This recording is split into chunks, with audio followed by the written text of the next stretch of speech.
Hi friends, आज हम discuss करेंगे सेमीकंडक्टर यानी कि अर्धचालक।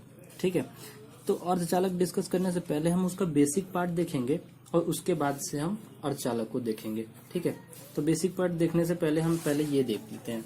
एकदम बेसिक से चलते हैं, कोई बस हमारे साथ बने रहिए आप लोग। देखिए, कोई भी पदार्थ होता है, पदार्थ किससे मिलकर बना होता है? तत्व से। ये तत्व किससे मिलकर बना होता है?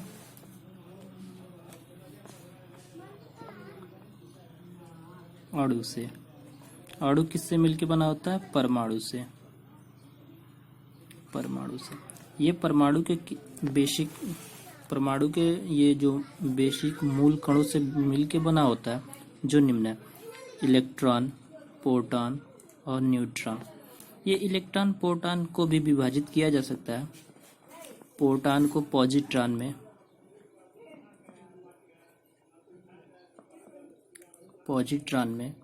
इलेक्ट्रॉन को एंटी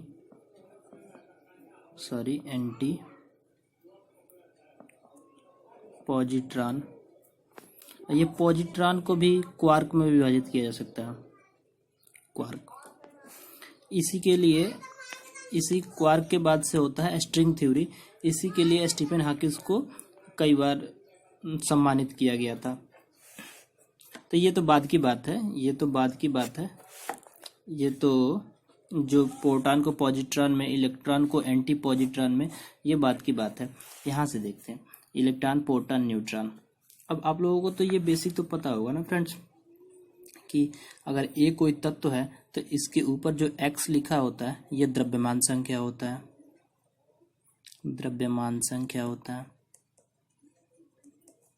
ये होता है परमाणु क्रमांक।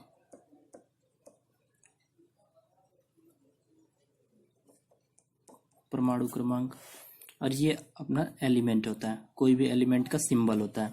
ठीक है, अब जैसे सोडियम होता है, तो सोडियम का परमाणु क्रमांक कितना होता है? 11। ठीक है, तो 11 को लिखते हैं, अगर इलेक्ट्रॉन को भरना होता है तो 2, 8 अगर 1 भरेंगे। अगर क्लोरीन को लें तो क्लोरीन का परमाणु क्रमांक 17 होता है, तो भरेंगे 2, 8 और 7। अगर हम सोडियम को नाभिक देखते हैं, ऐसे भर के देखते हैं पूरा, तो ये सोडियम का नाभिक हुआ।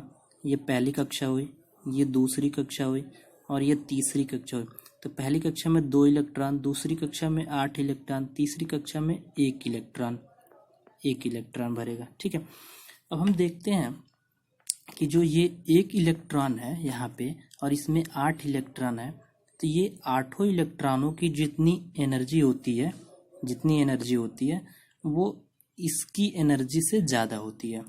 मतलब कि कहने का अर्थ ये है कि जो ये वाला इलेक्ट्रॉन है, इसके पास, और ये जो अपना नाभिक है सोडियम का, इसको पकड़ थोड़ा कमज़ोर रहता है, मतलब कि कम रहता है। और ये जितना पास रहेगा वो उतना ज़्यादा मजबूती से इसको बांधे रहेगा, और ये जितना दूर रहेगा वो उतना कमज़ोर रहेगा।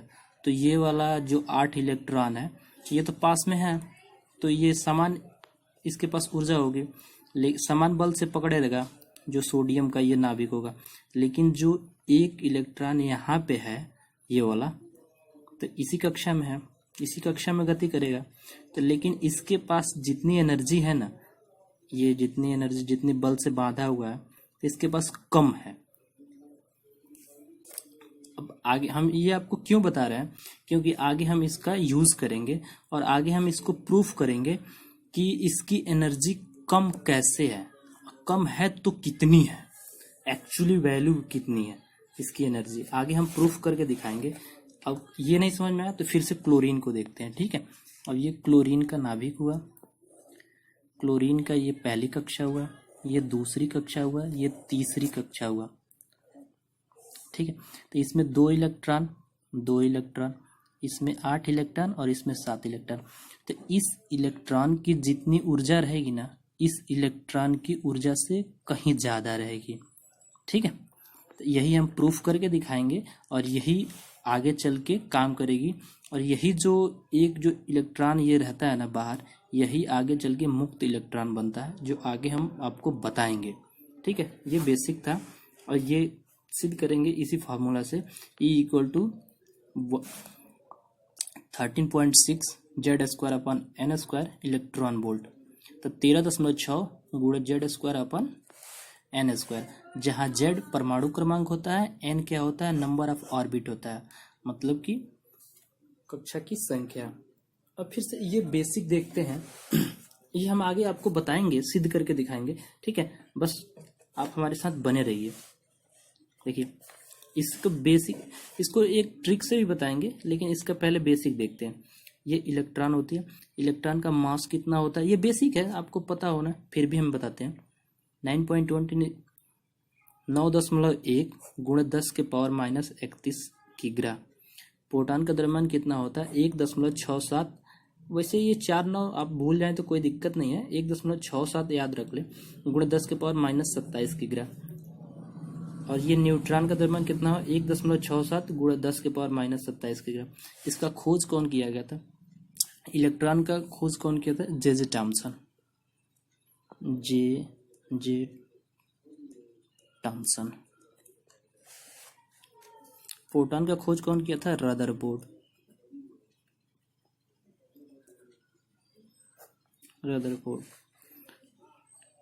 इन न्यूट्रॉन का खोज कौन किया था,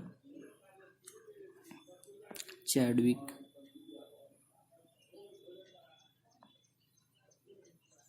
इसका आवेश कितना होता है, इसका आवेश होता है, निगेटिव होती है, माइनस में 1.6 इंटू 10⁻⁻19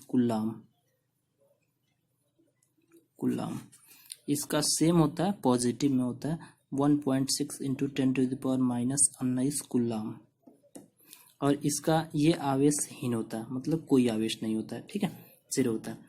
तो मैं, ये तो बेसिक था, आप लोगों को पता होना चाहिए। इसको ट्रिक से भी हम देख सकते हैं, और कहीं कहीं किसी किसी बुक में जो प्रोटॉन होता है, जो स्टैंडर्ड्स बुक होती है, वो प्रोटॉन को रदरफोर्ड की जगह गोल्डस्टीन दिया रहता है, तो इससे भ्रमित होने की कोई आवश्यकता नहीं है, गोल्डस्टीन, ठीक है। इसको ट्रिक से देखते हैं, ठीक है, ये सबको मालूम होगा ट्रिक, लेकिन फिर भी हम बताते हैं। ईंट पर नाचे मोर। ई से क्या होता है, इलेक्ट्रॉन, टी से क्या होता है, थॉमसन, प से क्या होता है, प्रोटॉन, र से क्या होता है, रदरफोर्ड।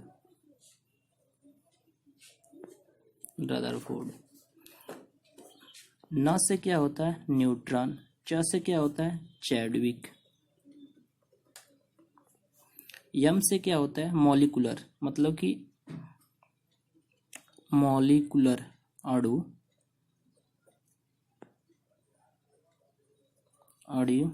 र से क्या होता है, रदरफोर्ड।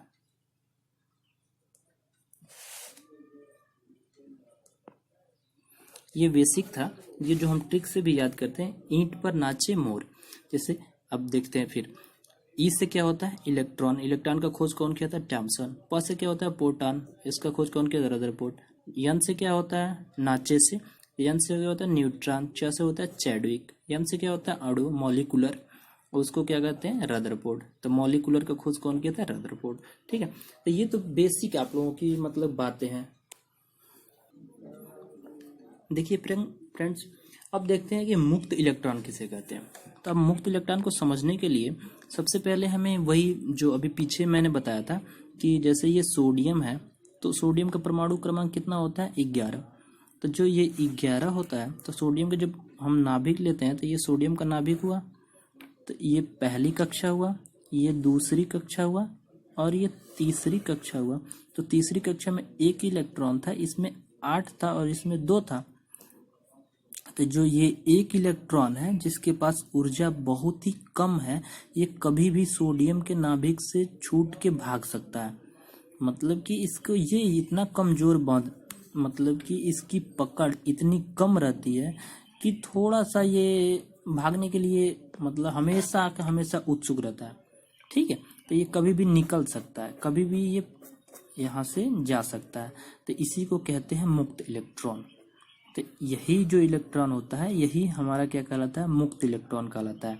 ठीक है, अब देखते हैं अगर मुक्त इलेक्ट्रॉन को हम प्रूफ करते हैं कि हमारे जो मुक्त इलेक्ट्रॉन होता है उसकी ऊर्जा बहुत ही कम होती है। ठीक है, तो अगर हम E बराबर 13.6 गुणे Z²/n² इलेक्ट्रॉन वोल्ट जो ऊर्जा का मात्रक है। अब 13.6 तो कांस्टेंट रहने वाला है, Z परमाणु क्रमांक 11 है इलेक्ट्रॉन के लिए, तो ये तो कांस्टेंट रहने वाला है। और ये जो नंबर है, तो ये नंबर अगर हम ये इस कक्षा के लिए देखें तो पहली कक्षा के लिए देखें तो 1 स्क्वायर होगा। अगर हम इसके लिए देखें, फिर पहली कक्षा के लिए देखते हैं। ठीक है, तो पहली कक्षा के लिए देखते हैं तो 1 का स्क्वायर, तो ये कुछ वैल्यू निकल के आएगी